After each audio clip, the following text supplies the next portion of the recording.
అది పెద్ద ఫంక్షన్గా చేయటం కూడా జరుగుతుంది. సో ఇది అంటే హైడ్రా చెరువులు, కుంటలు, నాలాలు ఏదైతే కనుక ఆక్రమితమైన పార్కులు ఇట్లా మీరు చూస్తే కనుక దాదాపు 500 ఎకరాల పైన ఈ ల్యాండ్ని కూడా మేము కబ్జాల చరణించి కూడా విడిపించి అది దాదాపు 30,000 కోట్ల పైన ఉన్నటువంటి దాని వాల్యూ అది.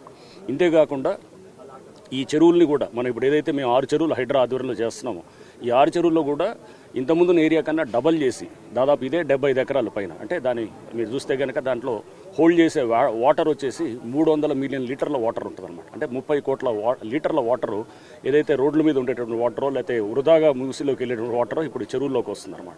ఈ జస్ట్ మేము దీన్ని ఎక్స్పాండ్ చేయడం వల్ల వచ్చేటటువంటిది.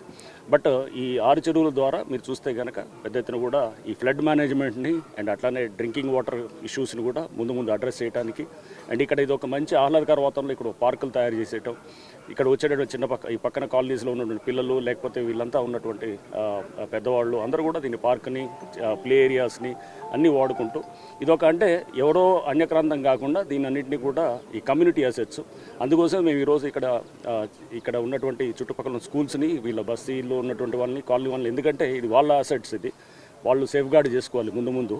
సో ఇది మేము చేస్తున్న ఈ చర్యలన్నీ కూడా ఈ చిన్నారులు ఈ అంటే ఫ్యూచర్ జనరేషన్స్ కోసం అంటే ఈ యంగర్ జనరేషన్స్ కోసం చేస్తున్నాం అనే దాన్ని చూపించడానికి ఈ 1 year ఆఫ్ సెలబ్రేషన్స్ ఈ పిల్లల మధ్యలో ఈ బస్తీ వాసుల మధ్యలో ఈరోజు చేసుకోవడం జరిగింది.